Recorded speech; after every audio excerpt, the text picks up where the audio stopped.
eRadio Live, powered by TCS Wi-Fi. It is time for Tech Thursday, and as always, it's time for us to look at the biggest tech stories this week. We color it in with some nice music and also some cheerful banter. As always, joined by our lovely host, Kaine. Hey! Hey, Eon, thanks so much for having me. It's always good to be here. It is good to see you again and have you in studio. We're so over Zoom calls. Hey, no more of that, thank you. We'll do it physically. It really is just the best to do it physically. It is just, there's this energy that you can feel, and exactly. You kind of go with it, and it's like playing tennis. You can't play with yourself. No, exactly. And it's like if you're eating a chocolate. Imagine eating a chocolate and then trying to do it via Zoom. You know, it's just none of the same emotions. Yeah, we're just so over all these Zoom things. So, yeah, nice. Now, today's Tech Thursday is brought to you by, we already have a very interesting sponsor again for this week. It is brought to you by the cheese printer. Oh no. Can you imagine what that is? Can I print it in my own shapes? Yeah, I also thought initially it's like a 3D thing, like a 3D printer, but no. Are you tired of plain old cheese? Now you can have a photo of a loved one printed on a slice of cheese. Put it in a hamburger, on toast, or simply eat it while you're staring at the face of your favorite person. Imagine you just inspired. You're like, oh, here's my burger. Time to add some more sauce. You know, like, oh my word, is that on my burger? What is that? Is that cheese got paint on it? What? Isn't it funny? The cheese printer, creating beautiful meals for your family. Just say cheese. That's the slogan. It's a pachiso. It's a pachiso. So yeah, you can have like a piece of cheese with your grandma on it or whatever. It's safe. It is edible. The ink is edible, so you won't die. The monachisa. Yeah, that's a good one. What a strange device, and it's actually a real thing. The cheese printer. Unreal. Just say cheese. Just say cheese.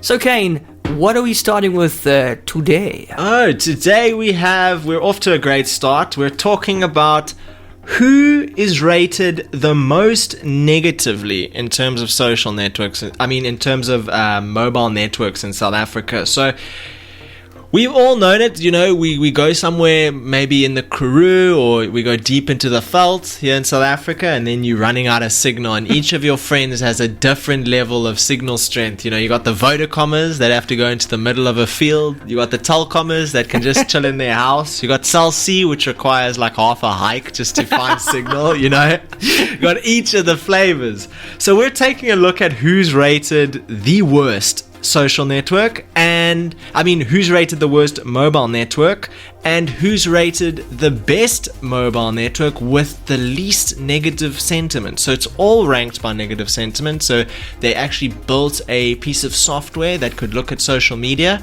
and track negative feedback towards these different mobile networks. So right at the most disliked or most complained about mobile network, we have Rain network. I thought it would be Cell C.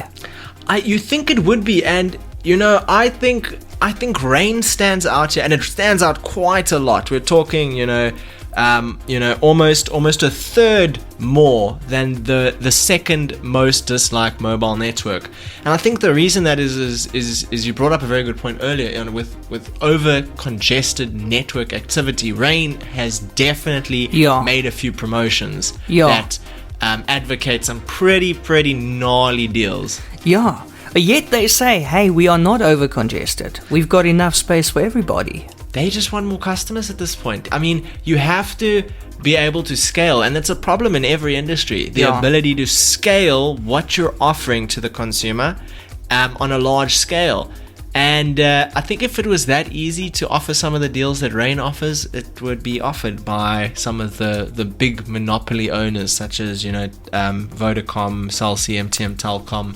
They don't offer quite the deals that the Rain network does. So, very interesting marketing strategy. The next most disliked mobile network is in fact Telkom. I'm not surprised, You know, to be the honest. Blue Beast. Yeah, I'm not surprised. Do you remember when Telkom Mobile came out? It was called, do you remember the name? ATA, yeah. I still have an old ATA SIM or old ATA 3G modem or something somewhere. Yeah, they should have just With the called it branding. Tata, you know? Yeah.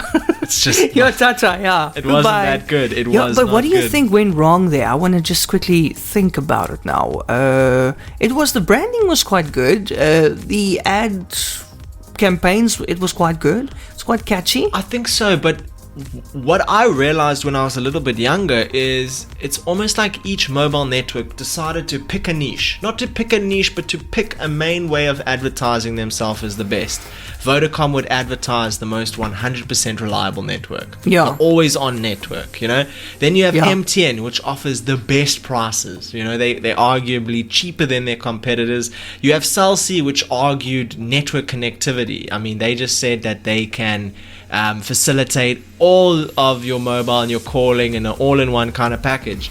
And then, you know, you have Telkom coming in with ATA, like, you know, hey, we offer everything that you guys offer.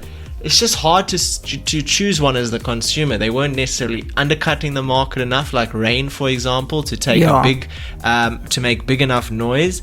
And at the same time, Telkom would have had to rent infrastructure from Vodacom, from Cell C, from MTN, the already established networks. Telkom was not originally a mobile network, so they would be renting. And if I was an MTN tower owner, I'm definitely not going to give the best connection or the creme of the crop connection to Telkom. I'm going to give my subscribers the best connection, and what is left over then is available for Telkom or some sort of agreed upon quota, but it's definitely not going to be them in the best seat. No. So I wonder if that has something to do with it. And keeping that in mind, it also explains why they have the second most bad sentiment. Because their network would have the most issues, being the most renter mobile network. Yeah. You know? I always say, why do you have a cell phone network when you're going to base most of your network on another network? What is the point? I mean, Cell C's been piggybacking off so many cell phone networks. What was it? Vodacom for so many years that, like, when you actually get to a place and you are on Cell C, sometimes your phone would say Vodacom. It's like, I thought you were with Cell C. No, they're using the tower. Okay, but why do we have a Cell C then? And Telkom also advertises Telkom network only data packages, and that becomes complicated because if you're someone like me and you go buy a 10 gigabyte Telkom only network data and you have 50 megabytes all network data, then you go from a Telkom tower to an MTN owned tower, and you no longer have your 10 gigs, you have your 50 megs, you know, and that then gets clubbed real quick. Yeah. So there's a lot of problems. So third most disliked mobile network, Vodacom.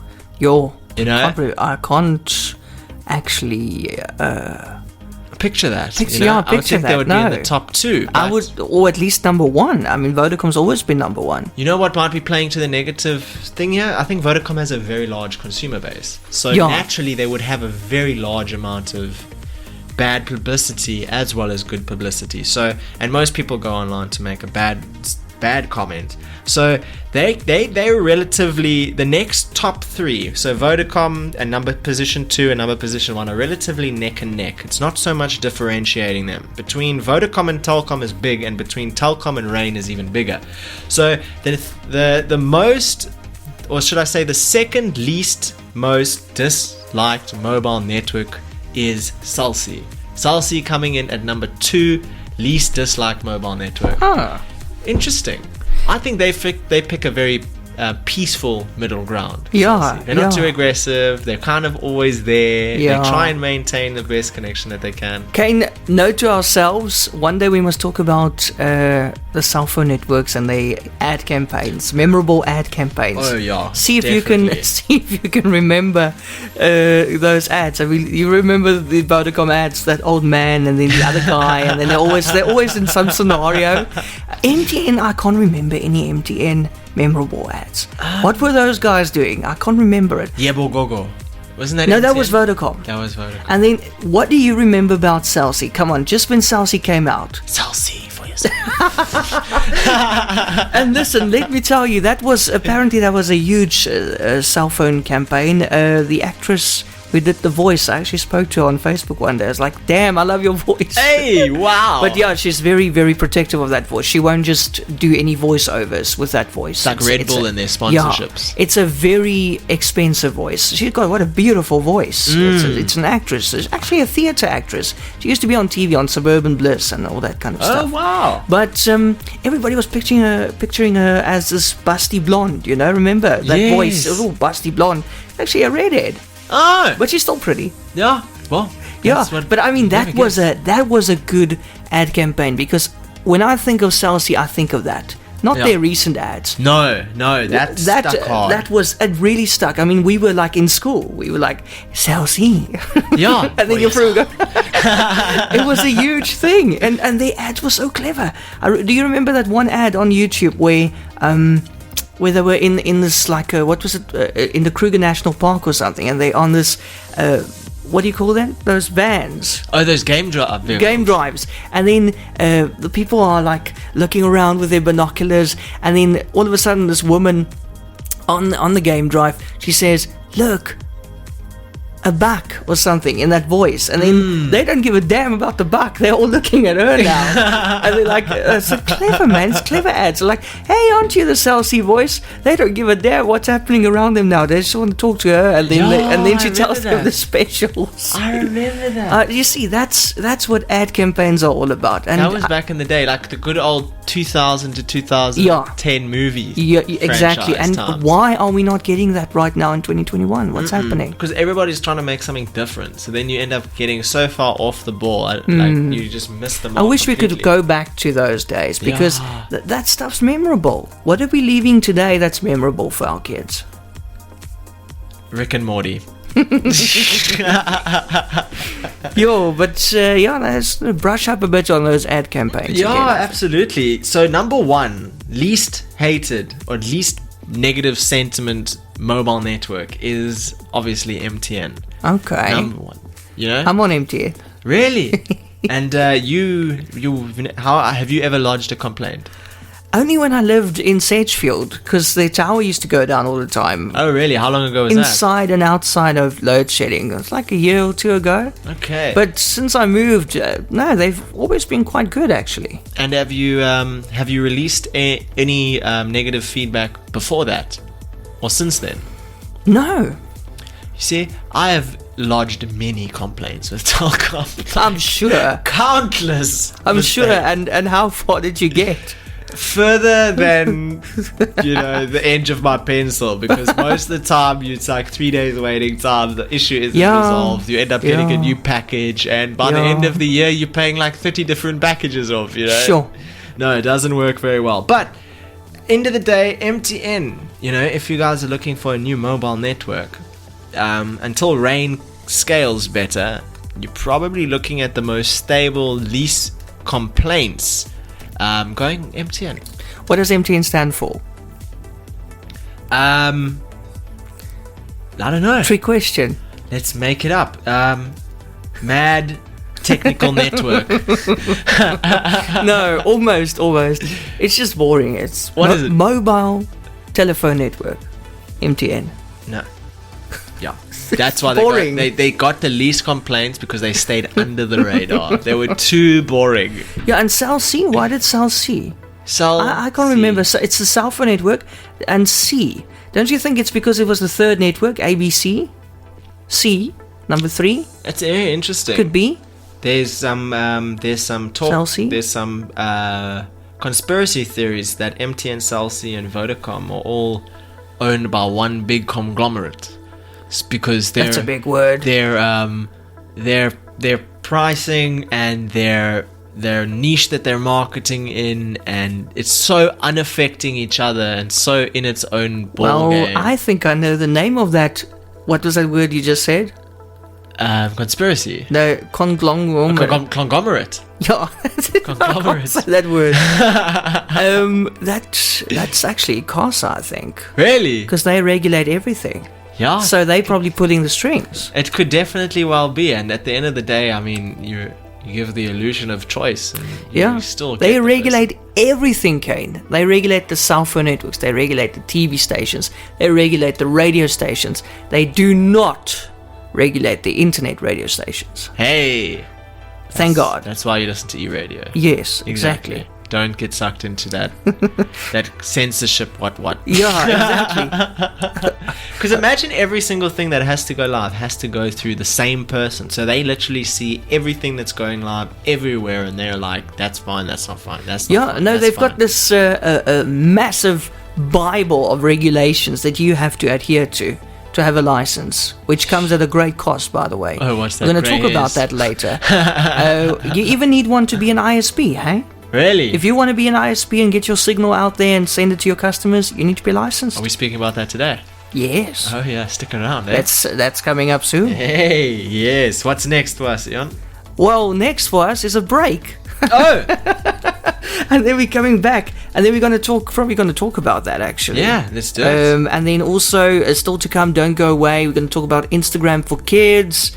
YouTube is rolling out a new feature that checks your videos for copyright before you actually upload them, without you being flagged later. That must be nice for you to hear, Kaine. Yeah. Because being a YouTuber. And then we're going to talk about starting your own ISP, what it costs, and the story of Netflix, which is incredibly fascinating. You won't believe how and when they started.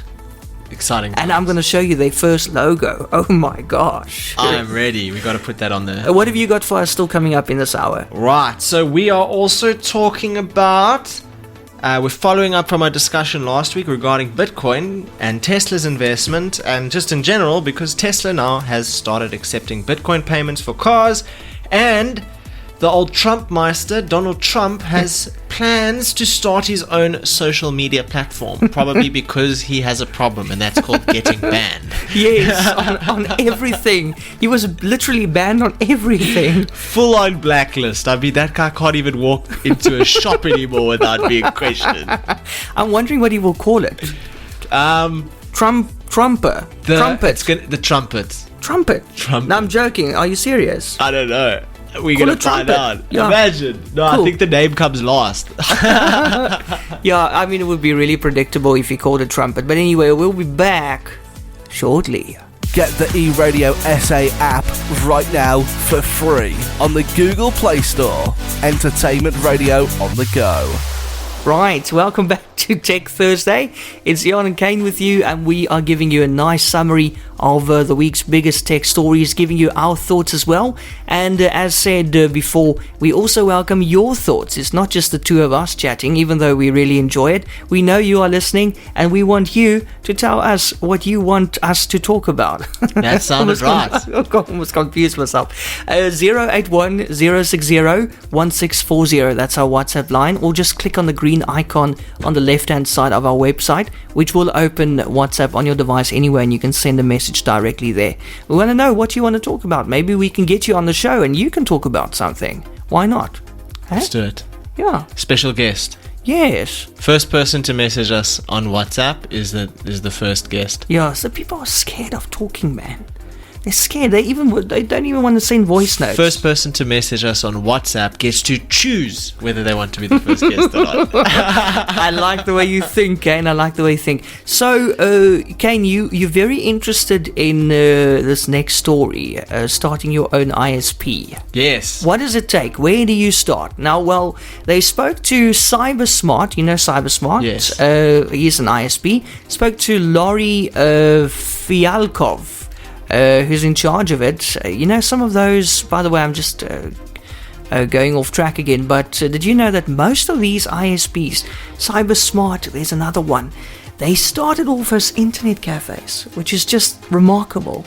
They started off, usually a computer shop or an internet cafe, and they're like, we need to get better internet to people, because look how these people are struggling here in our internet cafe. Let's start an ISP. Yeah. And that I'm serious. This is how Kaine.com was born. Yeah. And they didn't Everybody's starting an ISP nowadays, and also apparently a cell phone network. But it's not that easy. According to Laurie from Cybersmart, you need the following. You need access to funding, because it's quite pricey, as you can imagine. I mean, you're talking thousands, millions of rands just to buy your infrastructure, get those towers up, buy routers, buy the antennas. So you need a good investment.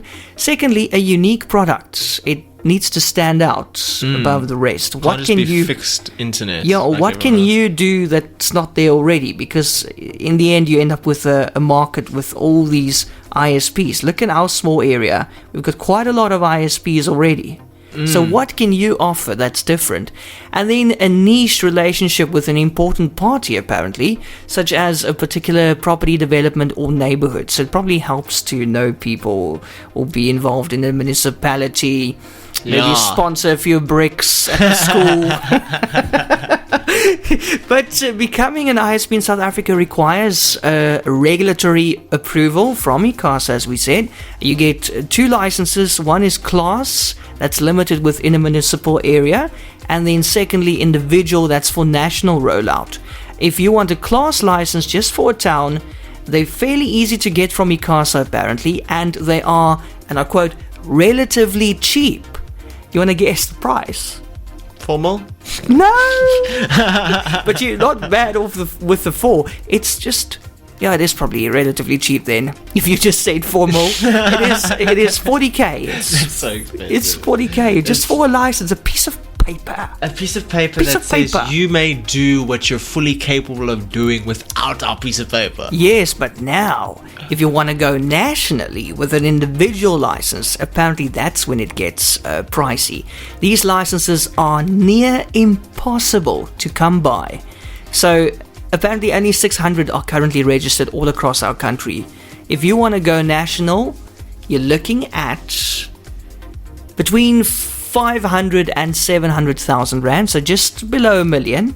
A nice little fat check for all the other ISPs. And then another 200,000 rand in pocket money to ICASA and legal fees to transfer it to the new company. Oh yes, because it's a very heavy document that must be carried very far.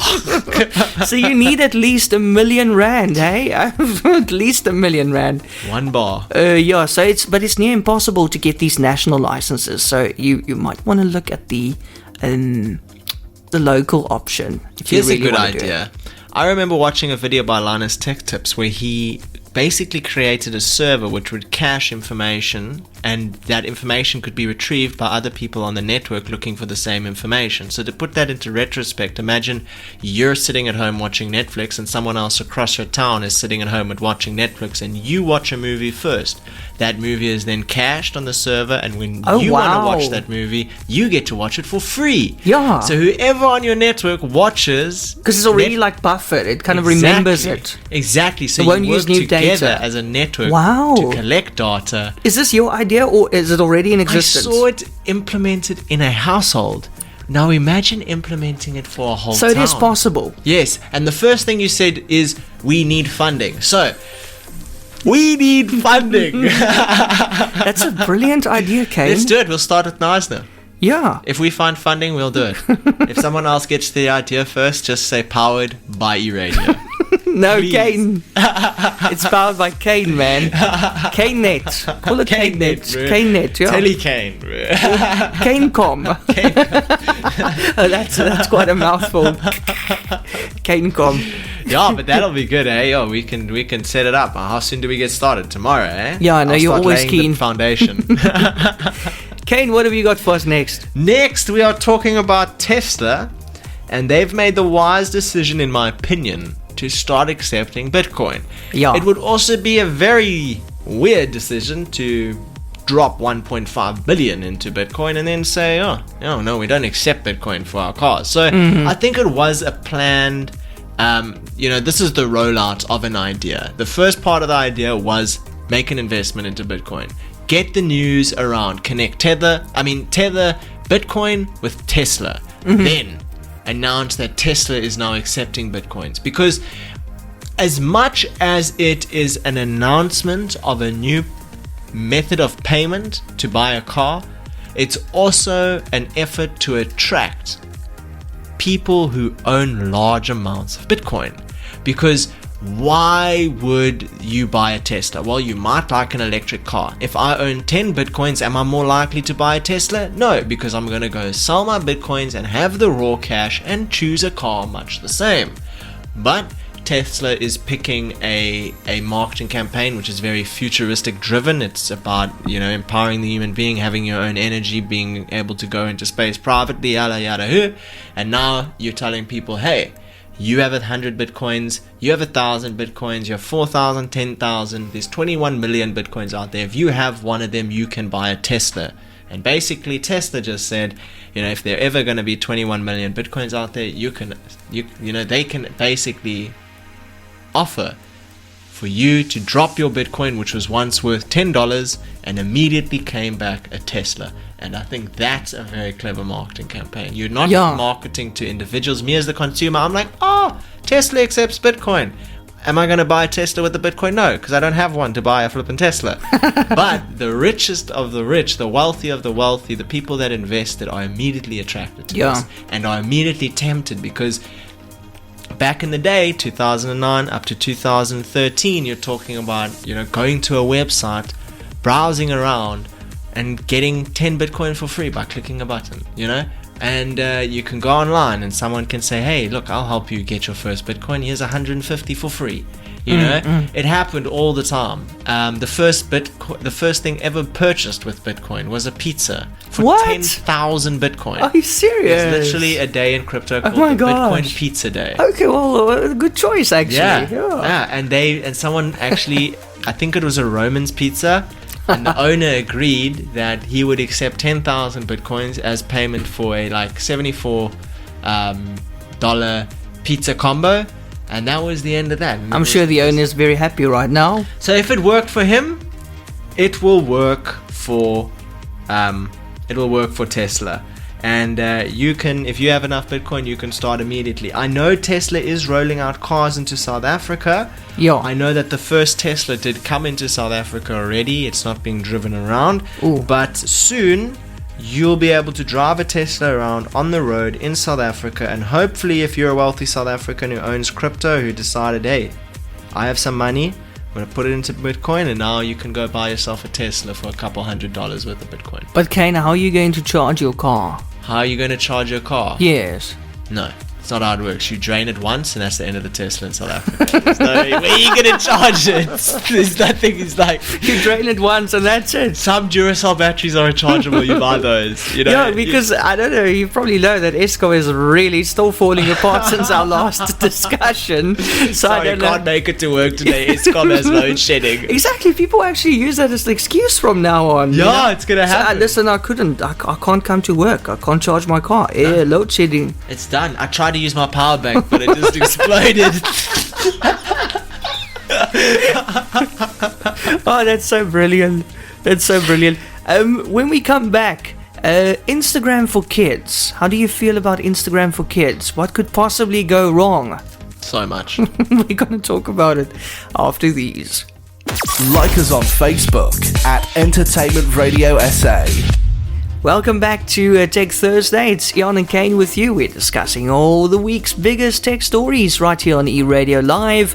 And right now we're going to talk about Instagram for kids. Now, Kaine and everybody, Instagram says you have to be 13 or older to have Instagram. Have you personally seen a 13-year-old kid? I know our studio's hot. Have you seen a 13-year-old kid or no, below 13 with Instagram, using Instagram?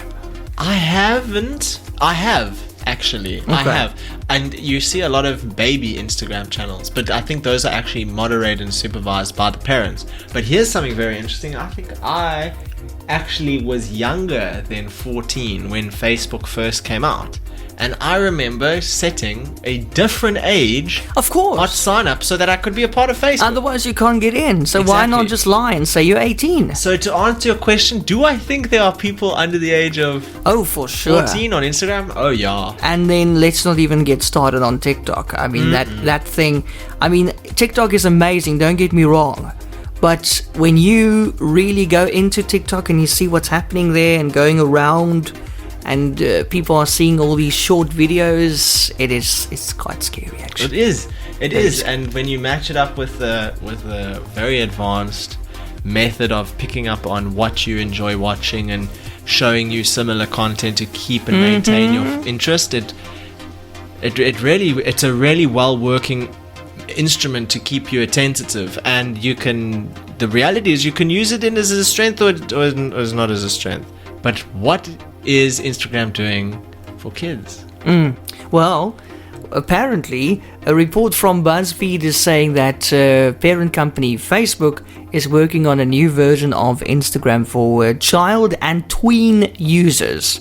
Vishal Shah, Instagram's vice president of product, reportedly announced the initiative in a Facebook post recently for employees, and he also said that Instagram would be working to improve privacy and safety for its teen users too. So, yeah, imagine like a tweeny-gram or something. Here's something very interesting. So, obviously, the way to the parent's wallet is through the children. You know, if you can get them to want to buy something, then the parent is going to fork the cash. But also, I think a large percentile of audiences across all social media channels are very, very young. And I think when we break it down, the pandemic has definitely rattled up the balance a little bit, but I think traditionally, you know, if you're over the age of 18, 19, you're probably working.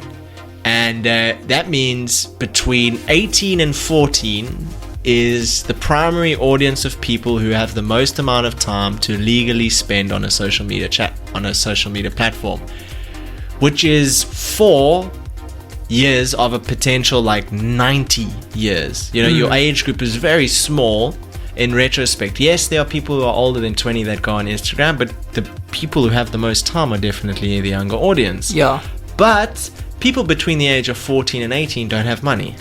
Yeah. So just pocket money. I know definitely people between the ages of 3 and 14 have equally less money unless you're very good at getting the parents to buy something. So in light of things that Facebook does in order to, you know, build new technology but fails to earn revenue, this is quite concerning because they recently bought WhatsApp for like too many billions and they're still yet to figure out a way to make money from it. Yeah. And now they've got Instagram. They're like, hey, let's make a child version of Instagram for kids to use on Instagram and, you know, potentially ruin the ability for a child to learn productively in school without being addicted to their phone. And in return, they're going to make money. How exactly? You know, how are they going to go about making money? I have never in my life as an advertiser targeted people between the ages of below 14. I don't know, I couldn't possibly think what the purpose would be unless you're literally trying to get the kid really interested in buying something so that the parent can buy something. And if you really want your kids to be exposed to content which is really trying to empty your wallet, like why would you want your children on Instagram? Because that's what they're gonna, when an advertiser is showing them something, they're showing it to them so that they can convince the parent or you to buy it. Yeah. And that doesn't seem productive to me. Yeah, but mommy, I want to do it because my friends are doing it. And do they look at other content made by 14-year-olds or do adults make content for 14-year-olds and how is that moderated? It sounds a bit creepy. It does. Let's just hope it is kids making videos for kids. I don't know, or unless like videos of children, pets. Pets maybe, you know, animals. Pets can definitely. Cute animal videos or animation. Kids learning how to do things. I mean, it's a very good step forward. I mean, if you think about a kid being very good at creating videos or creating engaging posts or really focusing in on talking to people and, you know, attracting them, it's a valuable skill for a young developing child to learn and start focusing on more than, you know, traditionally playing Hungry Birds on your phone. But, you know, I don't know if I'm excited. Maybe it's because I'm not 14, but yeah. I don't think I'm that excited for Instagram for kids. I think it'll be very interesting to see how they make a profit from it, and hopefully there's a way for, as me as a creator, I would like Instagram Kids if it gave me a way to create content for a younger age group and earn revenue from it. I think that would speak to a lot of people. I think people really like creating child-friendly content. Yeah. I think people really like educating kids in a way that they would have appreciated being educated. Yeah. So I hope that we see more focus towards supporting that than focus towards convincing parents to buy items. You just mentioned being a creator. YouTube. You obviously have experience with YouTube. Yes. When last did you upload a video? 6 months ago. Okay, that's alright. YouTube has rolled out a feature that checks videos for copyright issues before the creators upload them to the website. Oh. So how's this working? You used to upload a video and then hope that you wouldn't get flagged for copyright. That's if you're using a song that you're not licensed to use or something. Yes, so a creator would upload a video. The video would have all of its information added, like descriptions and titles and internal links and captions and end cards and all the stuff that a creator adds to their video, and then that video goes live. I hope most of the time the creator turns on monetization, which basically means he can earn money from the video, and that video is live. Then 2 to 3 days later, boom, you get an email, hey, sorry, this was struck for copyright content, you cannot use it for monetization purposes, and then you can't use that video for monetization purposes. Other times there's a flag that happens, you get a strike and it says, listen, the content that you have in your video is copyright and this is your first strike, 3 strikes and you're out. So how would you review movies and show clips of these movies without violating copyrights? Because you have to show the material of the movie, like you have to show the clip. So how? I had a very interesting dilemma about something like that. I created a video in 2017 and it was about the top 10 TV shows to watch in 2015. And I had content from each of the movies in there. There was different series, 10 different series. I had 10 different series worth of content in my video. And true as day, they got flagged. And I ended up making a appeal. I appealed the flag and I said, listen, there's no way on this earth that this video doesn't actually benefit the organizations which create and produce this content, which would be the series. Like you're promoting it. It's like free advertising. Exactly. For God's sakes. And that video ended up getting 4 million or more views. Sure. And I think after a few weeks, before the video even hit 100,000, I already had appealed and they had said, okay, no, that's fair, you can monetize on this video. And that's how I managed to monetize that content. But you know, if you have the ability to scan your content for copyright beforehand, it saves a lot of headache. You don't have to upload a video that is live for a few days, you think it's going to make you a lot of money, then the monetization gets turned off. Some content is copyright striked, like if you're playing a video game, then that video game's content is copyright strike. Sure. So you can't play the video game. You know, it makes it a little bit complicated. So this will definitely help creators ensure content goes live that rewards them with a cash incentive. But at the same time, any content that is particularly good, that has content and that is copyright, might not see the light of day. Sure, well, not apparently, it is a fact. The new tool is called Checks.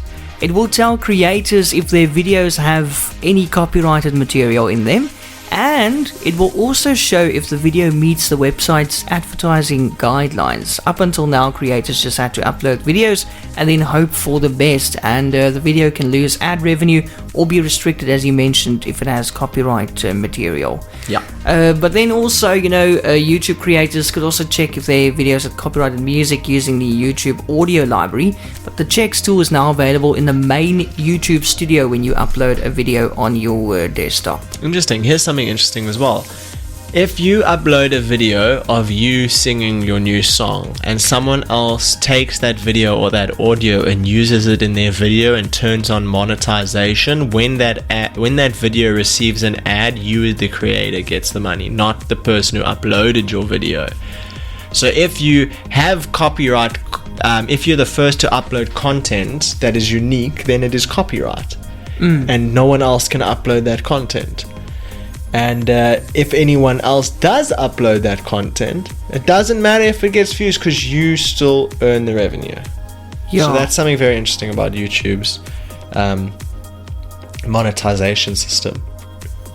What else have we got for us, Kaine? Today, we're finishing it off on a bang, I'm telling you. The last thing that I have for us today is Donald Trump is planning to start his own social media network. I mean, oh my gosh. For those of us who remember, I mean, Donald Trump basically got wiped off the face of social media. He has been banned from Twitter and other major social media platforms. So he said he's now working on his own platform to reach followers that could be announced soon. He said, I'm doing things having to do with putting our own platform out there that you'll be hearing about soon, which he said in an interview for Fox News. The podcast was called The Truth, and it was released on Monday. And he said, I'll be telling you pretty soon. So Twitter was Trump's favorite social media platform, and he was permanently banned in January for breaking its rules against glorifying violence after he encouraged his supporters to march the Capitol on 5 January, in which became a deadly attempt to stop the counting of electoral votes for President Joe Biden. It's pretty scary. I mean, Facebook, Twitter, able to just ban the president from speaking on the free-to-speak social media platform because he instilled violence. I mean, I can think of countless things that might have instilled violence on social media. I just don't think it has the same, I mean, it's said by a person with a lot of influence, but there's no way to deal with the people that are saying the same things with a little bit of influence, because when you take a lot of people with a little bit of influence and put them together, you get a lot of influence.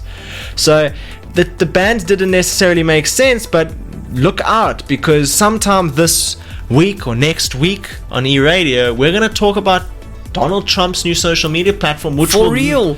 Yeah, and for no doubt, it will definitely probably not have him banned from it. And if that does happen, Trump has reached Trump levels. He's going to be the Mark Zuckerberg of it, so he can do whatever he likes. Apparently, you can't block Mark Zuckerberg. Did you know? Really? Yeah. I've seen Mark Zuckerberg in some weird places on Facebook. Mark Zuckerberg was once suggested to me as a friend on the Facebook. Actual one. The actual Zuck. And I thought to myself, wow. That's nice. Like 17 million friends, and you want to be my friend. Yeah. What are the is that Facebook's algorithm? Did Zuck really want to get popular? I don't know. But Zuck is on Facebook, and you can actually get suggested to be his friend. You can also message him if you really want to, but apparently you can't block him. Yeah. He won't reply. I mean, Zuck imagine what his inbox looks like. Bursting at the seams. With people unable to block him. He's not very popular, hey? In a lot of countries, he's not very popular. No, I assume he receives his fair share of hate mail. Yeah, no, it's some people are calling for him to be jailed with all these privacy things. Yeah, I mean, when the state, when the government of the United States of America doesn't understand what Facebook does with its data, then the rest of the world should be pretty concerned. Yeah, so President Trump will be releasing his new social media network soon, and I just hope that it has support for some new functionality. I hope it's just not a way for him to talk to the public and create his own influence, No, there must be a nice edge, Yeah. Give us something that we can't do at the moment. Like the Donald Trump of TikTok. What could it be? What is his big disruptor? I'm worried about that, actually. Imagine you called by Donald Trump like, hi, I want you to work on my new social media network. I mean, that guy is probably having a field day. Yeah, go and work in Trump Towers, man. Yeah, man. Yeah, make social media great again. That is beautiful. We should make a campaign about that. That is fantastic. So, Kaine, that's it for you for this week. Now, ending with a very nice story. It's the one you've been waiting for, and we kept it for last. For millions, Netflix is now the go-to place for movie and TV streaming. According to a site, Fortune.com, its streaming services alone constitute around 15% of all the world's internet bandwidth. Oh, it could be more actually. But anyway, that's 15%. It's not bad for a company that started initially in 1997, and it posted DVDs by snail mail. That's how Netflix started. DVDs by snail mail. Yes, it was founded in August of 1997 by two entrepreneurs, Mark Randolph and Reed Hastings. It began out in Scotts Valley, California, and now it's the world's leading internet entertainment platforms. They never thought they would produce massive series where they would actually, just like a TV channel, go, here's your budget, go and make that show. Instead of just buying the shows and having them on your thing, they're actually making Netflix originals, saying here's the money to the production company, go and create a series. I mean, that's powerful. That's a lot of money. I mean, they've really innovated, and it just goes to show that if we don't know what's going to happen 10-15 years from now technologically, but it all starts with a goal of providing the end user, in Netflix's case, providing the end user with consumable entertainment, and it keeps up with the times. And look where they are today. Very, very important. When they first started as a DVD rental service, users would go onto their website, order the movies, used to be movies, and then received the DVDs in the post. And when they were finished with them, they would simply post them back to Netflix in the envelopes provided. Oh, I'm getting the sense most people didn't post it back.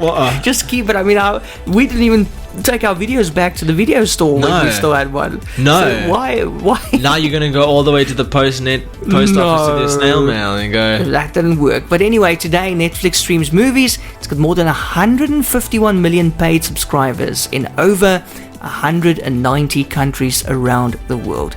Not bad for a company that started by selling or renting DVDs out on their actual website. How many subscribers do they have? Right now, 151 million. 151 million times 100 is 1.5 billion monthly. Crazy. 1.5 billion monthly. It is actually, you can't understand it. It is just crazy. But that's how they started. They just grew from strength to strength. But Kaine, and I'll post it up somewhere for you who's listening now to see. But Kaine, that was their very, very first logo. Wow. Look at that. It looks like almost looks like a Blockbuster or DVD Place. Reminds me of logo. V's video. Yes, that's it. I knew it looked familiar. Reminds me of V's video. That was their very first logo. And then the second one was the word Netflix. That one. Oh, the more familiar one. And then right now it's just the N. The one that you see, it looks like a ribbon. Yeah. Yeah. That paints itself. Yes. Every time a new series starts. And then, do you know the story of that noise you hear whenever you switch on Netflix? It goes ba-doom. Yes. Okay. I don't know the story. Yeah, there's a story, and apparently it's true. That was created by one of the creators who recorded his it's like a little cupboard that he was closing, and he recorded it on his phone or something, and then they remixed it into this noise. But you're actually hearing I think it was his bedside cupboard that's closing, ka-doom, with effects added. And they were like, this is it, yeah, because they couldn't find it. Apparently they were looking at they were considering a few things. I think one of them was a goat going meh or bear. Something to capture the audience. Yeah, it was like, nah. Really works, and then like quack quack, and then this guy, I think he was, these stories, he was probably up in a hotel room on some business venture, and then it's like, hey, look at my cupboard next to my bed, let's record that. That's Netflix's thing now. We need it needs to sound like a door closing, and then he's like, wait. Doom. He's like, that's the one. That's the one. Yeah, and they added some reverb and all that kind of stuff in the studio, and then now you've got the Netflix noise, and everybody knows it's Netflix when you hear that. Everybody. Yeah. That is a fascinating marketing strategy. It is. That's what it's all about. Memorable advertising, memorable marketing. And if you hear it every single time you watch a new series, no matter what series you watch, every time you watch a new movie, no matter what movie you watch, you're going to get that's going to get stuck in your head. Yeah, you always hear that at the beginning. But please, Netflix, you're probably not listening, but please stop asking us if we're still watching. We are still watching, and you are stopping it. So please. Or you know what, Kaine? Just at least give us a setting where we can go after 20 episodes. Ask me. Yeah. Or switch it off. Yeah, absolutely. Why are they doing that? Maybe they want us to save data, like if you have a capped connection, then stop it so it doesn't stream all night. But most of us switch it on and people like to fall asleep to it. Yeah. Why are you stopping it? That's 100% right. What is the logic? I don't understand. And you know what's also interesting about their Zoom thing? Yes. You could probably listen to it without any... You could probably watch it without any sound and you still hear it. Yeah. You still hear that noise, you know? Yeah. It's like embedded in your brain now. It's fully there. It's like lip reading. Yo, Kaine, as always, it was a great pleasure to have you in studio, and thank you for another Tech Thursday. Let's do it again next week. Absolutely. Thanks so much for having me as usual. I really enjoy these Tech Thursday segments, and looking forward to coming back next week. Got lots of cool things to talk about. I can't wait, and I can't wait to hear about TrumpNet or whatever it's going to be called. Trumpster. Absolutely. I mean, we're going to keep our eyes peeled. I'll be the first registered and probably the first to leave, but we'll see what happens. I can already see the logo of it. It's probably going to be this like little orange man or something. And when you're banned, it says you're fired. Yeah. Oh, that's brilliant. That's brilliant. I hope that their developers are creative just like that. I hope so as well. Fingers crossed. Let's see what they say.